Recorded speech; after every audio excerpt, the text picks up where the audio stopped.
Вялікае значэнне ў панаванні дынастыі, паколькі яны былі ўсе сваякі, вялікае значэнне ў панаванні дынастыі меў культ княжацкіх продкаў. Па аналогіі з кіеўскім храмам Багародзіцы, Успенскі сабор быў закліканы стаць галоўным некропалем Уладзімірскага княства, умясціўшы ў сябе максімальную колькасць памерлых мясцовых князёў. Глеб Усяславіч быў адзіным са свецкіх уладароў да мангольскай Русі, хто быў пахаваны ў Кіева-Пячэрскім манастыры.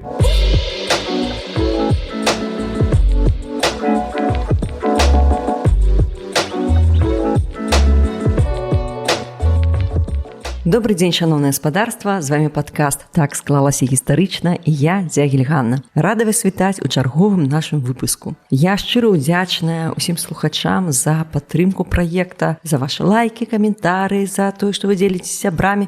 Гэта вельмі бачна і гэта вельмі адчувальна. І я бачу гэта па статыстыцы, калі вы там нешта расшырылі і падскачылі праслухоўванні. Дзякую вам вялікі. Таксама шчыры дзякуй спонсорам на платформе Patreon і Мамі Кофе. Гэта таксама вельмі моцна падтрымлівае праект. Далучыцца можна па спасылцы ў апісанні. І таксама гэты выпуск падтрымлівае онлайн-гіпермаркет 21 век Бай. І наша сумесная рубрыка будзе ў сярэдзіне выпуску. Не пераключайцеся, я падрыхтавала для вас нешта цікавенькае. А сёння у нас у гасцях даследчык гісторыі да мангольскай Русі, і ў тым ліку беларускай гісторыі, як часткі гісторыі да мангольскай Русі, кандыдат гістарычных навук, дацэнт Юрый Кежа. Вітаю. Добры дзень, шаноўная Ганна, добры дзень, шаноўныя слухачы. Сёння у нас такая цікавая, пазітыўная тэма некропалі Рурыкавічаў. 100% пазітыўная. Але цікава, што вы не проста даследуеце некропалі, пахаванні, а як што вы іх даследуеце? Патлумачце, калі ласка, слухачам. Я даследую пахаванні Рюрікавічаў, ужо хрысціянскіх пахаванні канца 10-го, першай паловы 13-го стагоддзя у кантэксце дынастычных стратэгій і сімвалічнай рэпрэзентацыі ўлады гэтага княжацкага роду.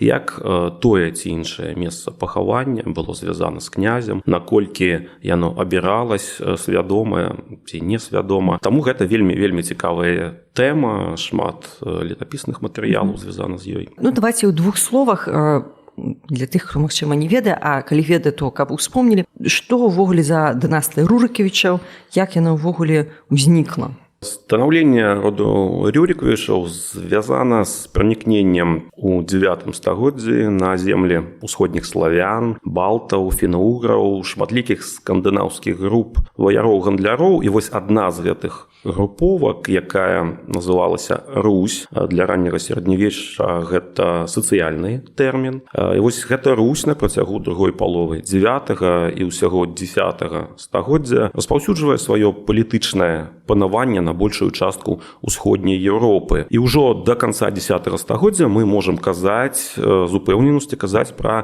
прадстаўнікоў славянізаванай Русі як пра паўнавартасную княжацкую дынастыю, якая вядзе свой род ад легендарнага Рюріка, летапіснага родапачынальніка ўсёй дынастыі. І ўжо ў канцы 10 стагоддзя род Рюрікавічаў складаўся з даволі вялікай колькасці князёў-сваякоў. Далей на працягу 11-12 стагоддзі гэты вялізны ўжо княжацкі род падзяляецца на асобныя княжацкія лініі, названыя па імёнах найбольш вядомых родапачынальнікаў. Ну, напрыклад, Манамашычаў, нашчадкаў Уладзіміра Манамаха, Ольгавічаў, нашчадкаў Алега Святаславіча. Ну і, канешне, полацкіх князёў, пра якіх, я спадзяюся, мы таксама сёння пагаворым. Полацкіх князёў, нашчадкаў па мацярынскай лініі, што вельмі важна, першага вядомага полацкага уладара Рагвалода. І вось, валодаючы правам улады на землях усходняй Еўропы, і што самае галоўнае, усведамляючы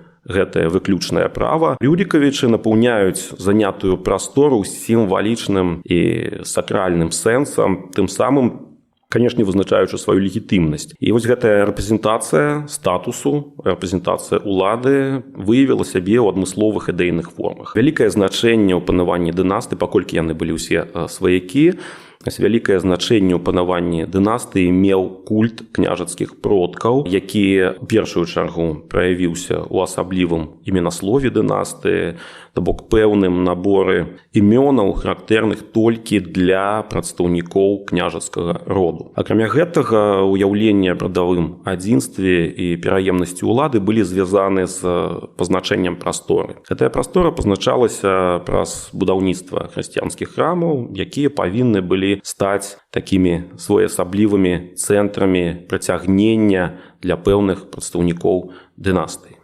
То бок, калі паміраў нейкі прадстаўнік княжацкага роду, гэта нейкім спецыяльным чынам абазначалася і абстаўлялася, так?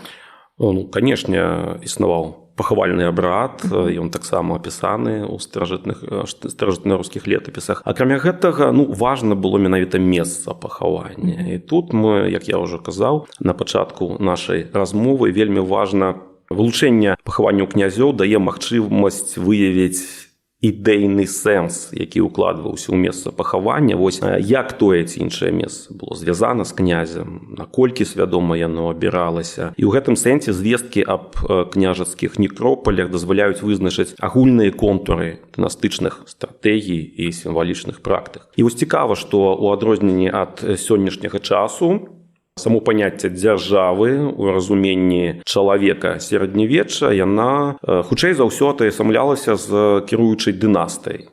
Дынастыя раўно дзяржава. Дынастыя ўключала ўсіх яе прадстаўнікоў, што датычыцца Рюрікавічаў. Кожны прадстаўнік гэтай дынастыі па праву свайго народжання меў права на ўладу.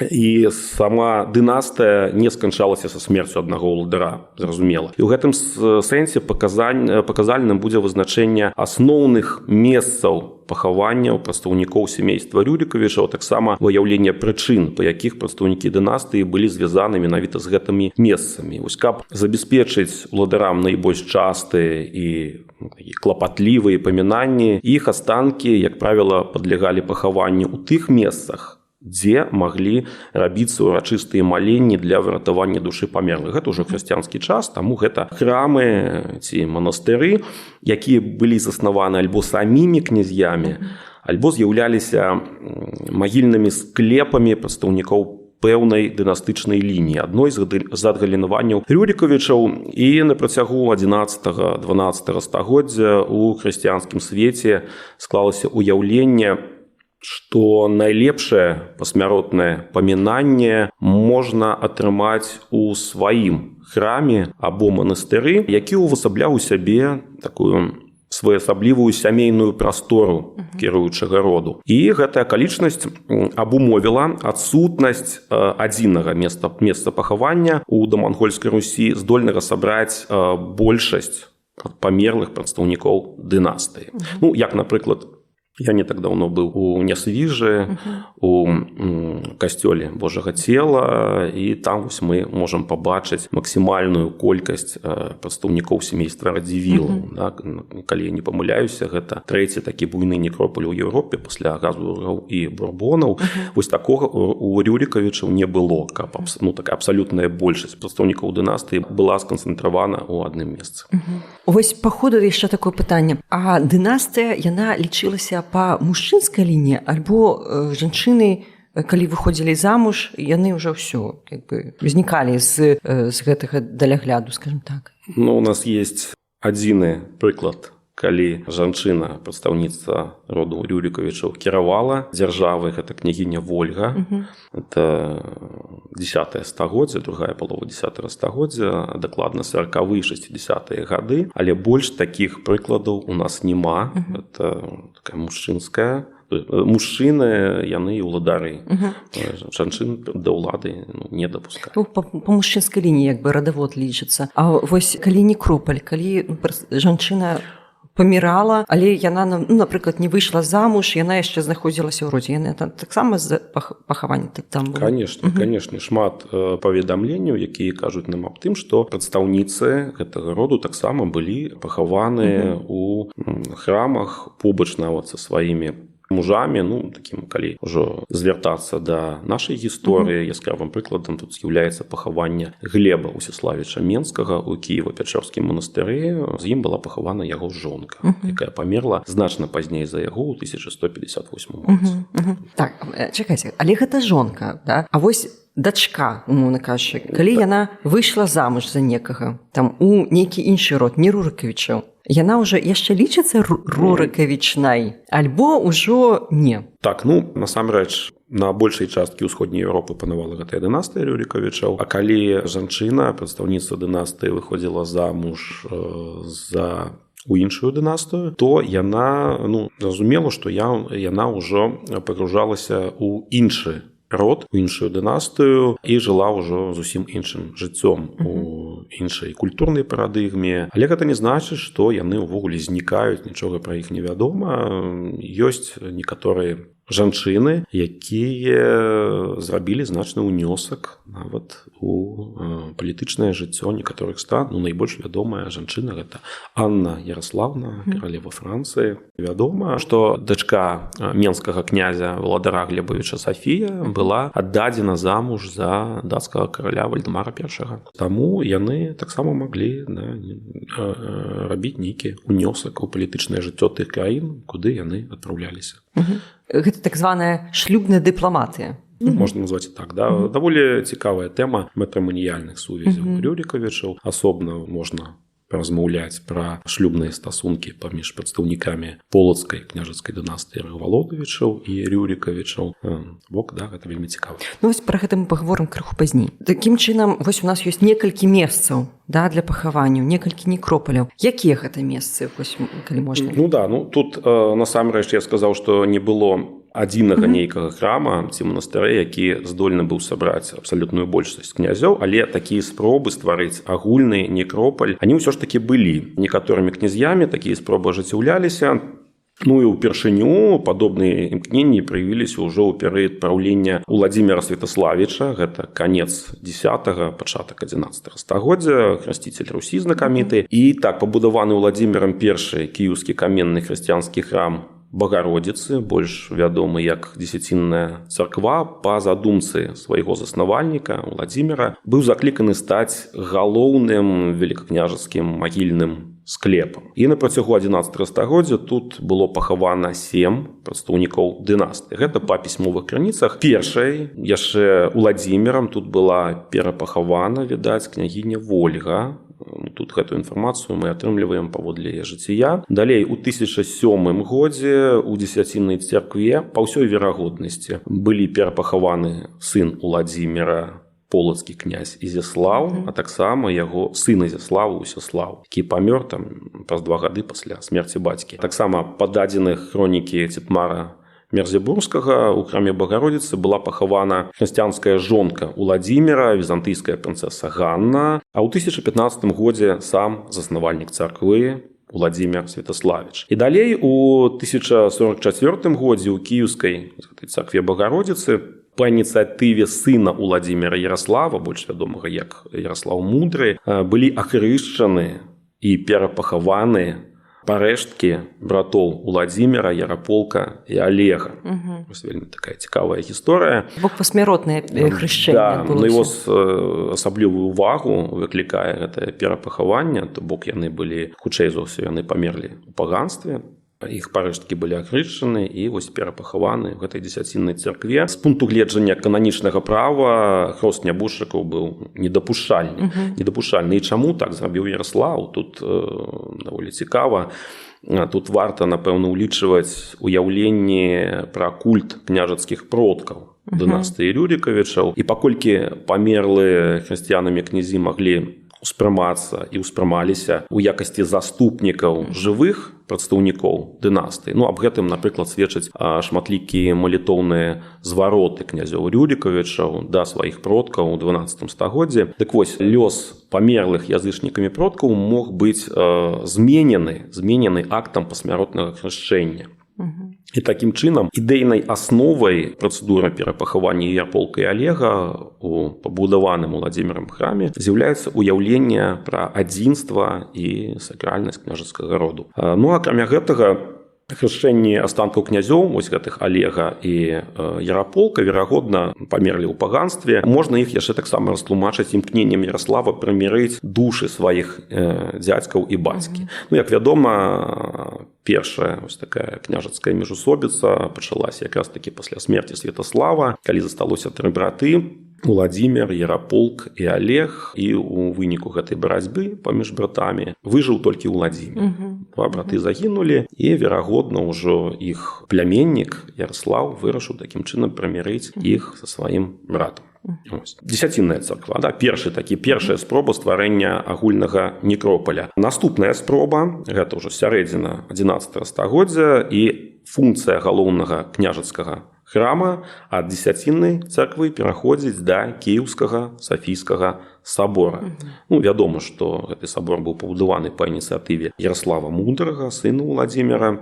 І таксама Яраслаў імкнуўся зрабіць гэтае месца новым такім пантэонам князёў, агульным некропалем. І цікава, што ў кантэксце маштабнага храмавага будаўніцтва, якое ажыццяўлялася гэтымі князьямі Уладзімірам і Яраславам, звяртаюць на сябе ўвагу іх уладныя амбіцыі. Уладзімір і Яраслаў у пэўныя перыяды з'яўляліся старэйшымі князьямі ў родзе Рюрікавічаў, якія не мелі братоў-канкурэнтаў. Адзінаўладныя гаспадары Русі. І вось гэтае адзінаўладнае праўленне Уладзіміра і Яраслава увасобілася ў ідэйных задумах стварэння галоўнага храма Русі, здольнага максімальна сканцэнтраваць у сабе княжацкі род. Для Уладзіміра такім храмам была дзесяцінная царква, для Яраслава Кіеўскі Сафійскі сабор, які па задумцы Яраслава павінен быў стаць галоўным храмам пахавальні роду Рюрікавічаў. Ну і так, пачынаючы з самога Яраслава, у Сафійскім саборы з сярэдзіны 11 па сярэдзіну 12 стагоддзя было пахавана 5 князёў Рюрікавічаў. Ну, у тым ліку і сам фундатар гэтага храма Яраслаў Уладзімірович. І вось другі храм. І яшчэ аднім хрысціянскім цэнтрам, які сабраў у сабе уже большасць памерлых прадстаўнікоў Уладзімірскай галіны Рюрікавічаў, быў Успенскі сабор Уладзіміра на Клязьме. З поўдня Русі мы пераносімся на паўночны ўсход, гэта ўжо 12 стагоддзя. Што там адбываецца? У 1157 годзе, пасля смерці Юрія Долгарукага, яго сын Андрэй, больш вядомы як Андрэй Юрійевич, як Андрэй Багалюбскі, захапіў уладу ў Суздальскай зямлі і зрабіў яе сталіцай, свой палітычны цэнтр, горад Уладзімір.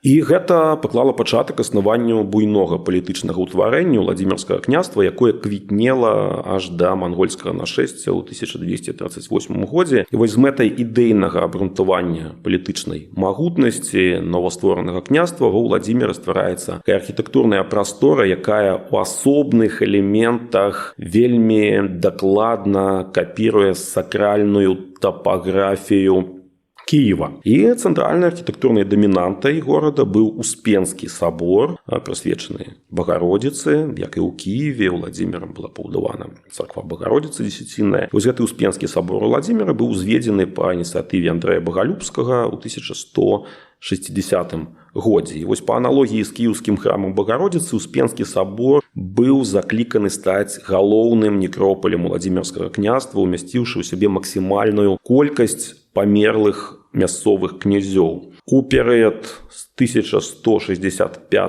па 1239 год у саборы было пахавана 11 князёў. Гэты сабор у гэтым сэнсе рэкардсмен па пахаванню. Гэта былі бліжэйшыя сваякі Андрэя Багалюбскага, яго браты, дзеці, таксама племеннікі Андрэя, сыны знакамітага Уладзімірскага князя Усевалада Юр'евіча Вялікае Гнездо. Вось у 1174 годзе ва Успенскім саборы быў пахаваны яго заснавальнік Андрэй Юр'евіч. І ў дадзеным пахаванні можна ўбачыць праведзеную праз 150 гадоў паралель з кіеўскім князем Уладзімірам, які таксама быў пахаваны ў створаным ім жа кіеўскім храме Багародзіцы. Гэтак жа, як і кіеўскі князь Уладзімір, які фактычна з'яўляўся родапачынальнікам абноўленай хрысціянскай княжацкай дынастыі, пры якім пачалося развіццё хрысціянскай тапаграфіі Кіева, Андрэй стварае сакральную тапаграфію ўжо Уладзіміра на Клязьме і закладвае асновы дынастычнага дыскурсу асобнага адгалінавання Рюрікавічаў. І Успенскі сабор быў месцам максімальнай канцэнтрацыі памерлых прадстаўнікоў гэтай княжацкай галіны. Скажі, калі ласка, а вось гэтыя тры галоўныя месцы, яны існавалі паралельна, альбо вось у нас дзесяціна царква, потым там перасталі хаваць, потым перайшлі ў Сафійскі сабор, потым там перасталі, потым ужо на Клязьме. Альбо яны нейкі час маглі існаваць паралельна. Ну, цікава, што першым такім некропалем, як сказаў, была дзесяцінная царква, і пахаванне там фактычна вось апошні князь, які быў там пахаваны, гэта, калі не памыляюся, унук Ізяслава Яраславіча, Расціслаў Мсціславіч. Зноў-такі не зусім вядомыя мэты пахавання гэтага князя там, але актыўнае пахаванне там спыняецца пасля таго, як Яраслаў будуе сабор Святой Сафіі ў Кіеве. То бок Кіеўскі Сафійскі сабор, ён пераходзіць статус галоўнага некропаля, а дзесяціннай царквы пераходзіць да Кіеўскай Сафіі. Што датычыцца Успенскага сабора ва Ўладзіміры, то тут мы можам казаць, гэта ўжо сярэдзіна 12 стагоддзя, тут мы можам казаць пра адасобленую ад асноўнага роду Рюрікавічаў галіны ўладзімірскіх князёў, пачынаючы з Андрэя Юрійевіча Багалюбскага, які на пэўны час робіць сваім цэнтрам, робіць палітычным цэнтрам усёй Русі горад Уладзімір. Вядома, яго быў паход і разбурэнне. Па яго ініцыятыве быў створаны паход на Кіеў у 1169 годзе, горад быў разбураны, разрабаваны, і фактычна вось палітычны цэнтр падчас яго кіравання знаходзіцца ва Ўладзіміры. Вось у яго ўжо імкненне стварыць менавіта свой горад новым, так бы мовіць, новым Кіевам, і адпаведна Успенскі сабор, дзе былі пахаваны толькі прадстаўнікі Уладзімірскай галіны Рюрікавічаў, зрабіць новым такім месцам, новым агульным некропалем. Так, гэта Уладзімірская галіна. А іншыя галіны, магчыма, ёсць нейкія іншыя некропалі, іншых разгалінаванняў? І вось мы з вамі высветлілі, што існавала такіх буйных некропаля для Рюрікавічаў, але з другой паловы 12 стагоддзя адбываецца станаўленне ўжо радавых некропаляў. Я ўжо казаў у пачатку, што сама дынастыя падзяляецца на асобныя княжацкія кланы, і адпаведна з'яўляюцца пэўныя храмы ці манастыры, у якіх хаваюцца прадстаўнікі гэтых княжацкіх кланаў. Найбольш вядомыя ўплывовыя князі ў 12 стагоддзі гэта манамашычы. І вось прадстаўнікі гэтага княжацкага роду часцей за астатніх Рюрікавічаў кіруюць у Кіеве, і адзін з найбольш магутных князёў гэтай дынастычнай галіны Мсціслаў Уладзімірович, сын Уладзіміра Манамаха, у 1129 годзе закладвае манастыр у гонар свайго небеснага заступніка святога Фёдара Цірана. Хутчэй за ўсё гэта быў Фёдар Ціран, але існуюць таксама думкі, што магчыма гэта быў Фёдар Страцілат. Так ці інакш, святы Фёдар гэта небесны заступнік Мсціслава. І з 1132 годзе, а менавіта ў гэтым годзе памірае Мсціслаў, і да канца 12 стагоддзя гэтае месца становіцца галоўнай сямейнай усыпальніцай роду манамашычаў. Вось у гэтым фёдараўскім манастыры быў пахаван, апроч самого заснавальніка Мсціслава, былі пахаваны яго дзеці, унукі, і два праўнукі, калі не памыляюся. На прыкладзе пахавання ў фёдараўскім манастыры праяўляецца выразнае самаатаясамленне князя са сваёй дынастычнай лініяй. І дадзеная тэндэнцыя знаходзіць адлюстраванне ў імкненні князя быць пахаваным побач з прадстаўнікамі менавіта сваёй дынастычнай галіны. І ў гэтым сэнсе паказальны казус смаленскага і кіеўскага князя Расціслава Мсціславіча. Калі Расціслаў знаходзіцца пры смерці, устае пытанне, дзе ён будзе пахаваны.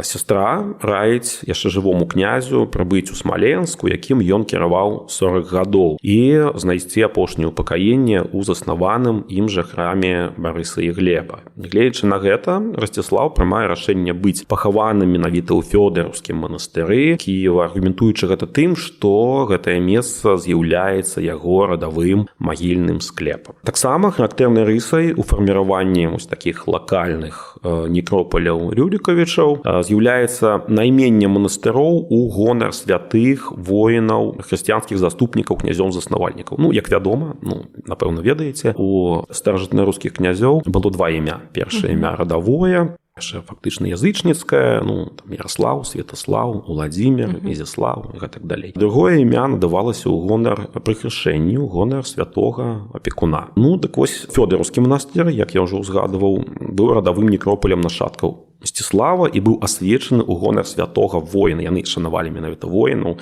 часцей за ўсё. Святога воіна Фёдора Цірона, які быў небесным заступнікам Мсціслава. Яшчэ аднім падобным прыкладам можна лічыць кіеўскі манастыр архангела Міхаіла. Храм і манастыр былі заснаваны па ініцыятыве Святаполка і асвечаны ў гонар яго небеснага апекуна, архістратыга Міхаіла. У манастыры быў пахаваны сам Святаполк Ізяславіч у 1113 годзе, а таксама яго праўнук і цёзка Святаполк Юр'евіч і прапраўнук тураўскі князь Глеб Юр'евіч. Акрамя Кіева, сёння мы шмат ужо кажам пра гэты горад, у 12 стагоддзі адбываецца, як раней казалі, працэс феадальнай раздробленасці, з'яўляецца шэраг асобных земель княстваў, такая дэцэнтралізацыя адбываецца. І таксама фарміруюцца лакальныя радавыя месцы пахавання ў розных гарадах Русі, у Чарнігаве, Пераяслаўлі, Смаленску, Разані, Владзіміра-Валынскам. Таксама сярод месцаў княжацкіх пахаванняў можна вылучыць барысаглебскія некропалі, пахаванні ў храмах і манастырах, прысвечаных святым Барысу і Глебу. І вось тут таксама варта закрануць такі горад, як Новгарад.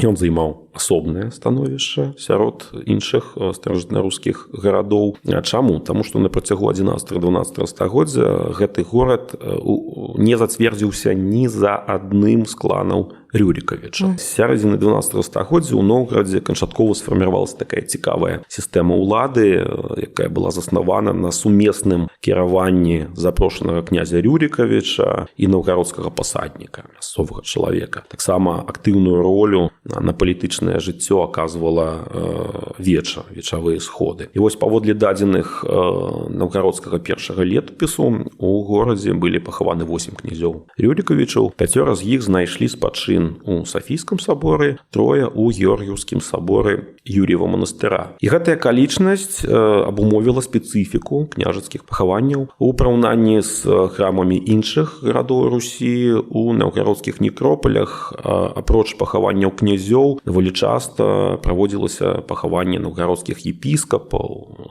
з пэўнага часу архіепіскапаў, а таксама пасаднікаў. Так сімвалічным сімвалам і засяроджваннем духоўнага і палітычнага жыцця Новгарада быў Сафійскі сабор, які быў пабудаваны ў сярэдзіне 11 стагоддзя новгародскім князем Уладзімірам Яраславічам, сынам Яраслава Мудрага. І Уладзімір, з'яўляючыся старэйшым сынам Яраслава, працяглы час кіраваў у горадзе да сваёй смерці і быў першым новгародскім князем, пахаваным у пабудаваным ім жа храме. Далей, з 1178 па 1216 год у новгародскім Сафійскім саборы былі пахаваны тыя князі Рюрікавічы, які кіравалі менавіта ў Новгарадзе. Але было адно выключэнне. Гэта пахаванне Ізяслава Уладзіміровича, курскага князя. Ён быў адным з малодшых сыноў Уладзіміра Манамаха, і, што цікава, ён ніколі не княжыў у Новгарадзе, ніяк не быў звязаны з гэтым горадам. Ён загінуў у 1096 годзе у барацьбе з Замурам, з чарнігаўскім князем Алегам Святаславічам, і першапачаткова ён быў пахаваны ў мясцовым мураўскім спасапрэабражэнскім храме. У гэтым жа годзе, у 1096, астанкі Ізяслава былі перапахаваны у Новгародскай Сафіі яго братам Мсціславам Уладзіміровичам, які на той момант з'яўляўся новгародскім князем. Што цікава, што ў перыяд супрацьстаяння з Алегам Святаславічам Ізяслаў не меў прамых уладальніцкіх правоў на Мурам, і перанесенне астанкаў Ізяслава з Мурама ў Новгарад можна патлумачыць менавіта гэтай акалічнасцю. Ізяслаў быў пахаваны асобна ад астатніх князёў у паўночна-заходнім куце паўночнай галерэі у такім спецыяльна збудаваным аркасолі, што вызначае яго як князя, які не адносіцца да новгародскіх князёў, пахаванне якіх адбывалася ў асобным прыдзеле. Гэта сумесная рубрыка, якую мы робім з онлайн-гіпермаркетам 21век.бай, дзе я вам расказваю розныя цікавосткі з гісторыі Беларусі і не толькі. Сёння у нас тэма звязаная в большай ступені з пасмертным жыццём, з клопатам пра памерлых, але ў сярэднявеччы клапаціліся і пра сваё цела так бы мовіць, жывое. І тут я хочу звярнуцца да манаграфіі Наталі Сліж «Культура сексуальных стасункаў у Вялікім княстве Літоўскім 16-17 стагоддзя». На жаль, для больш ранняга перыяду я не вельмі знайшла інфармацыю, як клапаціліся пра сваё цела людзі сярэднявечча, але вось у 16-17 стагоддзе клопат такі быў. І значнае месца ў асабістай гігіене адыгрывала лазня. Да лазні былі такія складаныя адносіны, таму што каталіцкая царква не вельмі ухваляла, ну і праваслаўная царква добра адносілася, але баня магла быць такім месцам, як распуста, таму трэба было акуратна разглядаць баню. Але баню прымалі як рэгулярна, не зусім зразумела з крыніц, але яна была. Баню разглядалі не толькі для мыцця, але і для лячэння хвароб. Мыліся ў лазнях і не толькі мылам, якое рабілі самі для ўласных патрэбаў, але і нават экспартавалі ў іншыя краіны. Так, напрыклад, градзенскія мяшчане экспартавалі сваё мыла ў Каралявец. Таксама мыла было вядома ў Магілёве, Шклове, Копісе. Запатрабаванасць экспартнага мыла была звязана ў тым, што ў 16-17 стагоддзі ў Еўропе мыццё стала медыцынскай неабходнасцю, але вытворчасць мыла была яшчэ не развіта. Важным аспектам асабістай гігіены была барацьба з блохамі і вошамі. І гэта трапіла нават у фальклор. Так у народнай песні спявалася: «Панічу, панічу, які ты харошы, жупан белы, за каўнерам вошы». І вось распаўсюджанасць гэтай праблемы нават выяўлялася ў такіх незвычайных падарунках. Так, першая дачка Жыгімонта Старога і Боны Сфорцы атрымала ад баварскага князя маленькую скрыню, зробленую па-мастацку, з блыхой, прывязанай воласам да тонкага залатога ланцуга. Гэта ў 1539 годзе. І гэтую блыху даглядалі год. Мне цікава, чым яе кармілі, канешне. Ну ладно. Даглядалі не толькі даглядовай касметыкай атрымліваецца цела, але і дэкаратыўнай. Так, жанчыны, яны хацелі павялічыць сваю прывабнасць і публікаваліся кнігі, якія утрымлівалі парады па павышэнню такой знешняй прывабнасці жанчын. Так была вядома выкл-кніга італьянскага гуманіста Джералама Рушэлі «Сакрэты Алесія П'емантез». 1557 год. Яна была перакладзена на польскую мову і ў 18 стагоддзі перадрукавана нават у супраслі. Там утрымліваліся парады і рэцэпты, як даглядаць за валасамі, як фарбаваць у розныя колеры, як лічыць выпадзенне валасу, як іх умацоўваць, нават дэпіляцыю як праводзіць, як даглядаць твар, фарбаваць і выбельваць, як пазбаўляцца ад касметычных дэфектаў і маршчын, як выбельваць зубы, лячыць і даглядаць жаночыя грудзі падчас кармлення і ў цэлым умацоўваць агульны стан здароўя. Вельмі важны ў доглядзе за целам быў пах. Нават у старым запавеце, у Бібліі, у найвышэйшай песні Саламонава казалася: «І запах масцей тваіх над все речі добравонны». І пах, лічылася, моцна ўплывае на пачатак стасункаў. Таму гэтаму таксама ўдзялялі вялікую ўвагу. Нават народная медыцына, яна таксама прапаноўвала розныя рэцэпты для павышэння прывабнасці, але былі даволі экзатычныя сродкі. Так, для пазбаўлення веснушак прапаноўвалася выкарыстоўваць настойку з бабовых кветак, для густаты валасоў галубіны памёт, ну і гэтак далей. Карацей кажучы, людзі сярэднявечча вельмі стараліся і шукалі спосабы выглядаць больш прывабным. Ну, дзякуй Богу, цяпер не трэба выкарыстоўваць галубіны памёт, а можна выкарыстоўваць даглядовую і дэкаратыўную касметыку, менш шкодную і больш нейкую такую адэкватную. А набыць даглядовую і дэкаратыўную касметыку можна ў онлайн-гіпермаркеце 21 век бай, і скарыцацца можна прамакодам Дзягель21, які дасць вам зніжку ад 3 до 5% на ўсе катэгорыі тавараў, акрамя акцыйных і там некаторых, на якія зніжка ўвогуле не распаўсюджваецца. Калі ласка, пераходзьце ў апісанні па спасылцы, карыстайцеся прамакодам і выглядайце прывабна і пахуча. А цяпер пытанне, напэўна, якое цікавіць і мяне, і нашых слухачоў найбольш. Ёсць такая дынастыя Рагвалодавічаў. Насамрэч, гэта спрэчнае пытанне, ці можна іх лічыць асобнай дынастыяй, Так. ці асобнай княжацкай галіной у агульна-рускай дынастыі Рюрыкавічаў. Так, то бок гэта Рурыкавічы альбо не Рурыкавічы, як яны звязаны з агульнарускай гісторыяй, агульнарускай гэтай дынастыі, ці выражаецца гэта нейкім чынам у пахаваннях, а як выражаецца? Што пра гэта можна сказаць? Да, цікавае пытанне. Сапраўды, Сапраўды, на землях беларускага падзвіння ў другой палове 10 стагоддзя быў створаны прэцэдэнт прыходу да ўлады чалавека, які не быў звязаны з родам Рюрікавічаў. Чалавека гэтага звалі Рагвалод, які, як вядома, паводле летапісу прыйшоў з-за мора, то бок хутчэй за ўсё быў скандынавам. Улада яго ў Полацку пратрымалася некалькі дзесяцігоддзяў, але гэта стала ідэйнай асновай для фарміравання ў першай палове 11 стагоддзя асобнай галіны полацкіх князёў. У другой палове 11-12 стагоддзя полацкія князі набываюць фактычна манапольную уладу над полацкай землёй, і ў гэты ж самы час, это другая палова 11-го, пачатак 12 стагоддзя, фарміруецца ўяўленне аб такім асаблівым становішчы полацкіх князёў у адносінах да Рюрікавічаў. І вось гэтае асаблівае становішча абумоўлена векавой варожасцю паміж спадкаемцамі Рагвалода і нашчадкамі Уладзіміра Святаславіча. Я думаю, што усе беларусы са школьных гадоў ведаюць пра тую знакамітую легенду аб Уладзіміры і Рагнедзе, калі Уладзімір пайшоў паходам на Полацк, забіў Рагвалода, Рагнеду гвалтоўна ўзяў у жонкі. І вось што тут цікава. Ад Уладзіміра і Рагнеды пайшоў род полацкіх князёў. То бок у іх быў сын Ізяслаў, у Ізяслава быў сын Брачыслаў, затым Ізяслаў Брачыславіч, і гэтак далей.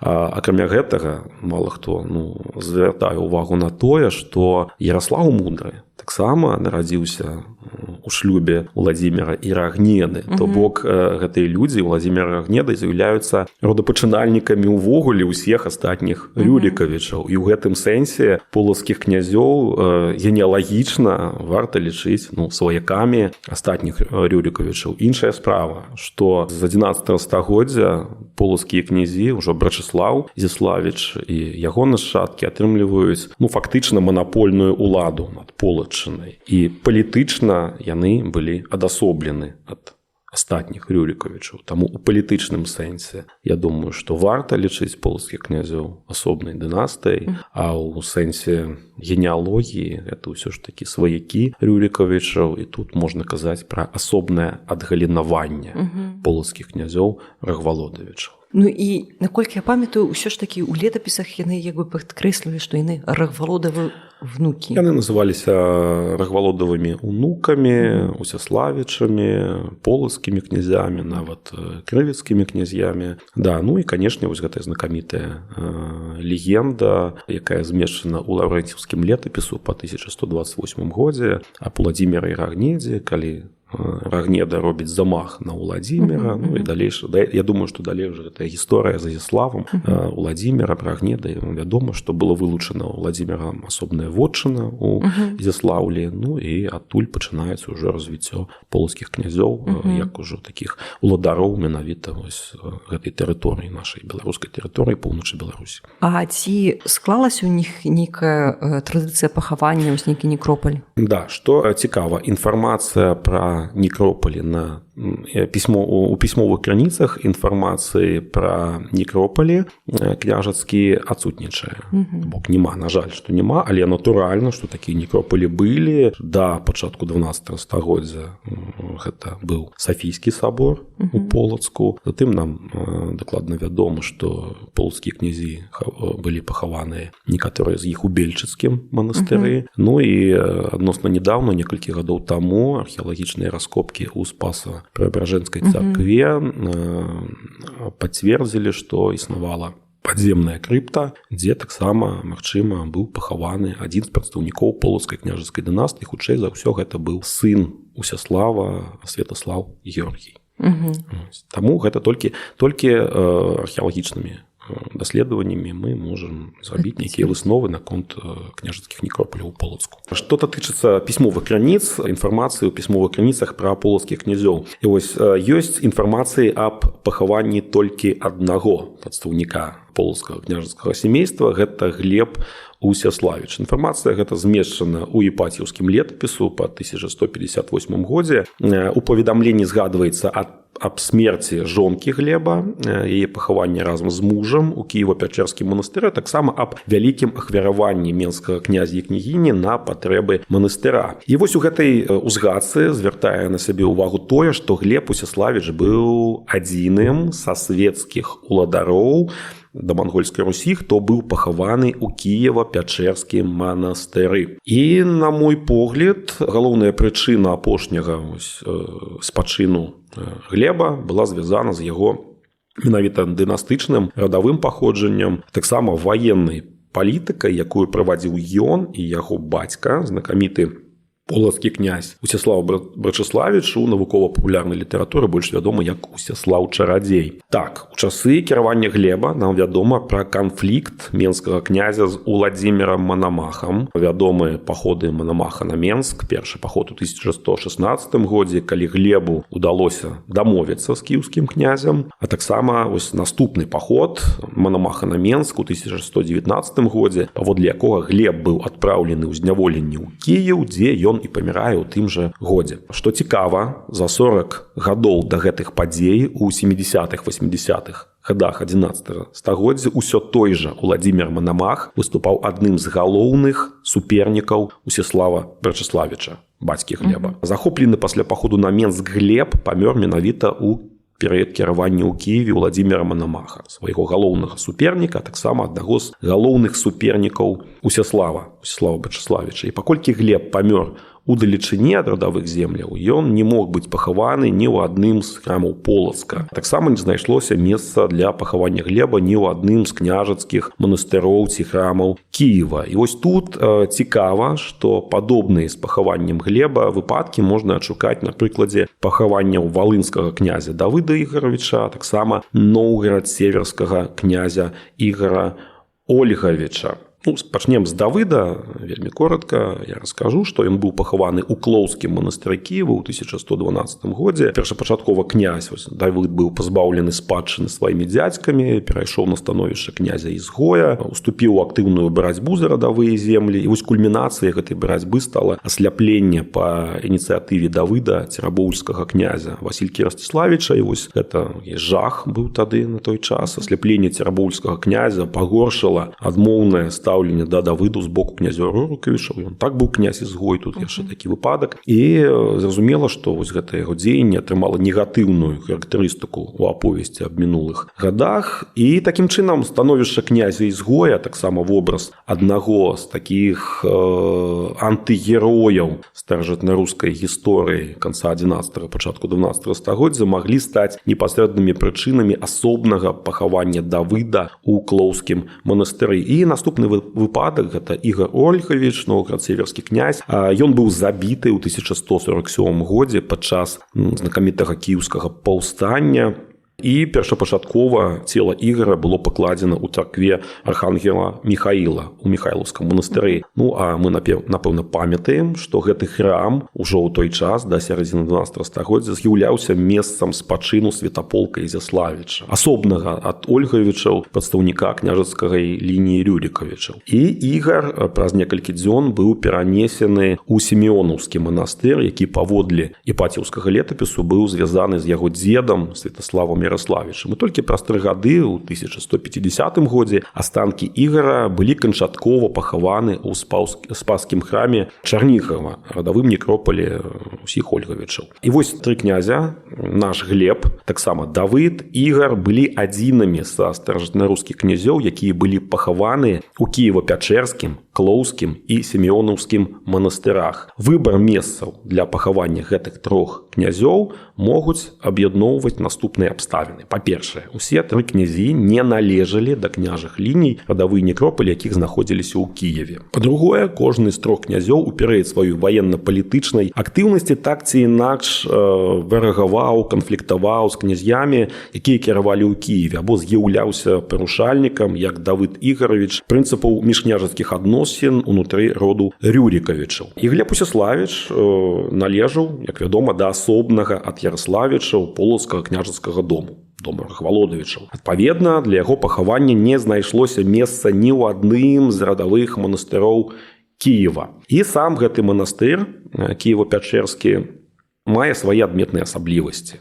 на фоне астатніх манастыроў. Кіева-Пячэрскі манастыр да пачатку 12 стагоддзя набыў значны аўтарытэт, што вызначыла незалежную пазіцыю духавенства манастырскага ў адносінах да кіеўскіх князёў. Вядомыя канфлікты манастыра з некаторымі кіеўскімі князьямі, і дадзеныя акалічнасці маглі стаць непасрэднымі прычынамі ігнаравання Рюрікавічамі Кіева-Пячэрскага манастыра як месца княжых пахаванняў. То бок Глеб Усяславіч, ён асобны ад Яраславічаў, ад іншых Рюрікавічаў князь, і давайте яго пахаваем там, дзе нікога мы не хавалі. І радавое паходжанне Глеба, яго ваяўнічая палітыка, таксама войны Уладзіміра Манамаха, што таксама важна, з яго бацькам Усяславам, пазначылі Кіева-Пячэрскі манастыр як адзінае прымальнае месца пахавання менскага князя. І вось на прыкладзе пахавання Глеба ў параўнанні з падобнымі выпадкамі пахаванняў Давыда Ігоровіча, Ігора Ольговіча можна зрабіць выснову аб дынастычнай адасобленасці і дыстанцыяванні асноўных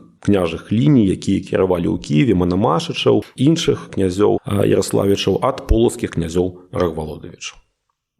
Дзякуй вялікі за такі цікавы расповед. Сапраўды, нават пасля смерці спакой не заўсёды быў князёў. Не кажыце так. Насілі іх туды-сюды, выбіралі лепшае месца пахаванню. Зараз пераходзім да пытанняў нашых падпісчыкаў. Пытанняў шмат, таму мы будзем старацца адказваць лаканічна. Па-першае, пытанне ад Станіслава Прыдыбайла. Ці клалі ў пахаванне піва і ввогуле ці звязаны неяк Рурыкавічы з півам? Выдатнае пытанне, вельмі цікавае. Мы насамрэч не ведаем, тут можна гіпатэтычна штосьці меркаваць. У хрысціянскія часы хутчэй за ўсё не. То бок хрысціянскае пахаванне яно не прадугледжвае таго, што да нябожчыха будуць пакладзены якія-небудзь там рэчы, якімі ён нібыта будзе карыстацца ў замагільным жыцці. У дахрысціянскія часы цалкам магчыма, мы ведаем прыклады, калі ў пахаванні клалі пэўныя рэчы, рогі рэтоны, таксама вядома апісанне Ібн Фадланам пахавання русаў пачатку 10 стагоддзя, дзе алкаголь таксама іграў вельмі важную роль падчас пахаванняў. Мне ў сувязі з гэтым пытанне, а ці адрозніваўся нейкім чынам вось пахавальны рытуал для князёў ад звычайных людзей? Вось нейкія рэчы туды клалі, альбо нейкім чынам іх апраналі? Ці захаваліся нейкія такія звесткі археалагічныя? Археалагічныя тут лепей да археолагаў спытаць, самае яскравае адрозненне палягала ў тым, што князей хавалі ў храмах. Ці манастырах, у сакральнай прасторы храма, дзе маглі ажыццяўляцца маленні за ратаванне душы памерлых. Звычайныя людзі такой прэрагатывы былі хутчэй за ўсё пазбаўлены. Так, пытанне ад Івана. Што наконт апошніх пакаленняў Рурыкавічаў на беларускіх землях? Так, нам вядома, што полацкія прадстаўнікі, зноў-такі, калі лічыць Рагвалодавічаў сваякамі Рюрікавічаў, будзем іх лічыць, яны былі сваякамі. Апошнім вядомым полацкім князям быў Брачаслаў Васількавіч, гэта 40-е гады 13 стагоддзя, і, магчыма, гэта таксама цесць да полацкіх князёў, да нашчадкаў полацкіх князёў належаў цесць Альгерда Яраслаў Васількавіч. Гэта ўжо 14 стагоддзя. Так, але пахаванняў іх невядома. На жаль, не. Так, добра. Так, пытанне ад Пааліны. Уласна кажучы, мы пра гэта гаварылі. Унукі Рагвалода і сам Рагвалод Рурыкавічы. І ці сапраўды Рурыка магіла каля крэпасці Карэла ў Карэліі? Пачнем, напэўна, адказваць Рюріка. Невядома, ці існаваў гэты чалавек увогуле. Магчыма, гэта легендарная асоба. І таму казаць пра тое, дзе яго месца пахавання, мы не можам увогуле. Невядома. Што датычыцца Рагвалодавічаў, я ўжо адказваў на тое, што генетычна яны Рурыкавічы праз Рагнеду і Уладзіміра. А палітычна гэта ўсё ж такі асобная, можна лічыць іх асобнай дынастыяй. А Рагвалод гэта не Рурыкавіч? Рагвалод гэта, не Рюрікавіч. Так, добра. Пытанне ад юзера А. Якія з больш-менш вядомых беларускіх шляхецкіх родаў выводзілі свой радавод ад Рурыка? Таксама цікавае пытанне.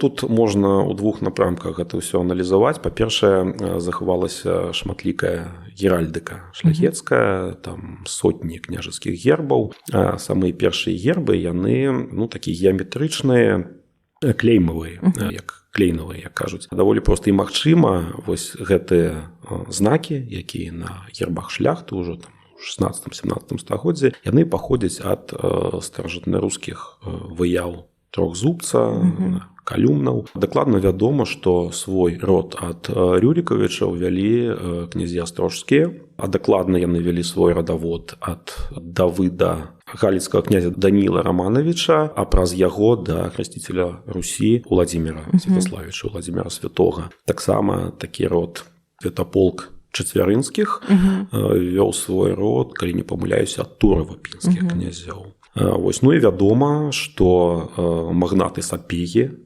гэты род паходзіў са Смаленшчыны, з рускіх замель. Вось, і таксама гэты герб ліс, яго гэтыя знакі, яны вельмі старажытныя, то бок яны сягаюць яшчэ ў старажытнарускія часы, хутчэй за ўсё, але самі Сапегі сябе з Рюрікавічамі не атаясамлялі, як вядома, яны звязвалі сябе з Нерамонтам, сынам князя Гедыміна.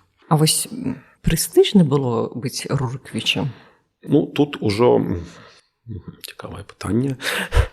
Ці маглі... Гэта ўсё, напэўна, гэта ўсё залежала ад канфесіі.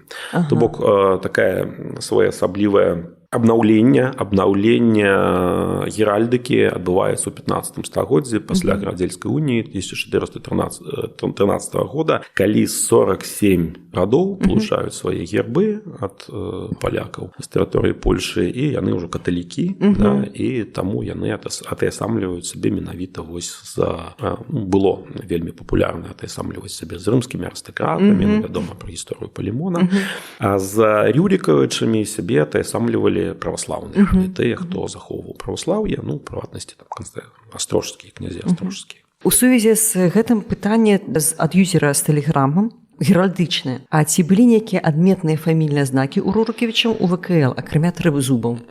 Канечне, былі. Па-першае, не толькі быў трызуб, быў яшчэ і двузуб. Двузуб – гэта першы знак. Ну, тут сказаць, што гэта была яшчэ геральдыка, не трэба так казаць. Гэта радавы знак, знак уласнасці. Ну і нам вядома, што прыблізна з часоў Святаслава Ігоравіча, дакладна з Яраполка, у князёў быў двузубец. Ужо ў Уладзіміра з'яўляецца трохзубец. Як вядома, Уладзімір з'яўляецца родапачынальнікам хрысціянскай дынастыі, пры ім была ахрышчана Русь, і, магчыма, тут адбылася вось гэтая трансфармацыя, а ён дадае яшчэ адзін цэнтральны зубец, і вось ужо трохзубец стала замацоўваецца за прадстаўнікамі дынастыі. Але былі выключэнні, напрыклад, Святаполк, невядома, хто ён, Святаполк Уладзімірович ці Святаполк Яраполчыч. Вось вядома, што ён выкарыстоўваў двузуб вось у змаганні за ўладу, якая наступіла пасля смерці Уладзіміра. І, як лічаць некаторыя даследчыкі, тым самым ён рэпрэзентаваў сваю ўладу як уладу Яраполка, свайго бацькі, які быў да Уладзіміра. Вось, акрамя двузуба, канешне ж, гэта шматлікія печаткі, дзе былі выявы святых, нябесных заступнікаў, вось князёў. Я таксама узгадваў аб тым, што акрамя радавога імя было яшчэ хрысцільнае імя ў князей. І вось сваіх заступнікаў, нябесных патронаў яны на печатках выяўлялі. Вось, таму, да. Так, добра. Цяпер да юзераў з Інстаграма пераходзім. Пытанне ад Кукурудзіча. А якія галіны былі на тэрыторыі сучаснай Беларусі? Ну, мы пра гэта гаварылі, яшчэ раз абазначым. Галіны Рурыкавічаў. Полскія князі Рагвалодавічы. Ну, таксама тут у нас ёсць Турова Пінскае княства, Турускае княства, Турова-Пінскае з 12 стагоддзя. І там таксама ў Турове княжылі прадстаўнікі розных княжацкіх сямейств. І манамашачы кіравалі, і нашчадкі Ізяслава Яраславіча, ну, як іх называць Ізяславіча, напэўна, каб не блытаць. Тут не варта блытаць з полацкімі князямі ўсіх. Іх усё ж такі варта называць Рагвалодавічамі. Значна, паўднёвыя землі Беларусі ўваходзілі ў склад Чарнігаўскага княства, там панавалі Ольгавічы, больш за астатнія княжацкія галіны. Таму вось калі вельмі, вось так дакладна, гэта безумоўна Рагвалодавічы, полацкія князі, нашчадкі Ізяслава Яраславіча, манамашачы і Ольгавічы. Так, пытанне ад Александры Валодзінай. Калі капаем пахаванні, ці робім ДНК-тэст, каб праверыць чыё? Ну, можна больш шырокая. Ці рабілі ўвогуле для Рурыкавічаў нейкія ДНК-тэсты і ці можна вызначыць пахаванне па гэтаму тэсту? Наколькі, тут цяжкае пытанне, насамрэч, гэта для ўжо такіх фізічных антраполагаў. Наколькі мне вядома, у кіеўскай Сафіі такія даследаванні праводзіліся. Вось, і адносна нядаўна яны рабіліся. І зараз, наколькі я ведаю, была нядаўная канферэнцыя, там супрацоўнікі Полацкага дзяржаўнага універсітэта рабілі рэканструкцыю чэрапа пахаванняў, які... Спаса-Преабражэнскай царкве. Да, Спаса-Преабражэнскай царкве. Вось, наконт генетычных даследаванняў, мне, на жаль... А я чула, што там таксама быў ДНК-тэст гэтых пахаванняў, там 3 жанчыны, здаецца, знайшлі, і было выяўлена, што яны блізкія родзічы паміж сабой.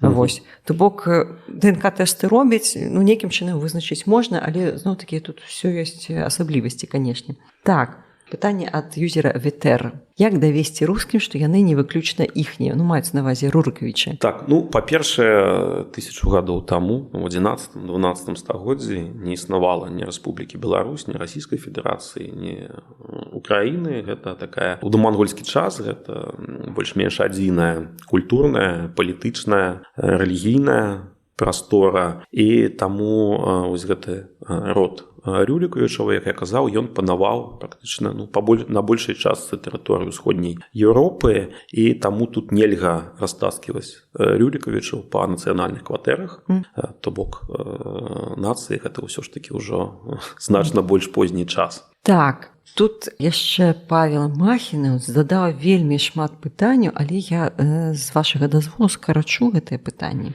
Ці былі пахаванні полацкіх князёў у Сафійскім саборы? Ці захаваліся апісанні гэтых пахаванняў? Мы пра гэта гаварылі, але караценька. На жаль, такіх апісанняў не захавалася. Пахаванні былі, а дзе іх яшчэ было хаваць полацкіх князёў, да пачатку 12 стагоддзя Усіслаў Брачыславіч, можна сказаць, там хутчэй за ўсё быў пахаваны менавіта ў саборы Святой Сафіі у Полацку. Што тычыцца астатніх князёў, то былі іншыя іх месцы пахаванняў, пра якія я ўжо казаў. Вось археалагічна, на жаль, таксама мы не можам знайсці пахаванні ў Сафійскім саборы. І яшчэ пытанне ад яго. Цікава, якім чынам хавалі княжскіх нябожчыкаў? У зямлю ці ў крыпты пад храмамі? Пытанне цікавае. Тут мы можам гэта рэканструяваць на прыкладзе пахавання ў крыпце Спаса-Преабражэнскай царквы, якая знаходзілася пад храмам непасрэдна. Гэта унікальная рэч. Больш нідзе на тэрыторыі ўсходняй Еўропы падобных пахаванняў не знойдзена, па крайняй меры. Што тычыцца пахаванняў у астатніх храмах, іх хавалі ў саркафагах. А саркафагі маглі размяшчацца ці у аркасоліях, спецыяльных памяшканнях, ва ўнутранай прасторы храма. Дзякуй вялікі за цікавы расповед, плённых вам даследаванняў далейшых. Калі у вас засталіся пытанні, пішыце, калі ласка, каментары, пастараемся на ўсе адказаць. І дзякуй усім за праслухоўванне. Карыстайцеся прамакодам Дзягель21 у онлайн-гіпермаркеце 21 век. Падпісвайцеся на соцсеткі падкасту, слухайце падкаст, пішыце каментары. Дзякуй вялікі спонсарам на платформе Patreon і Buy Me Coffee. І да новых сустрэч. Дзякуй вам.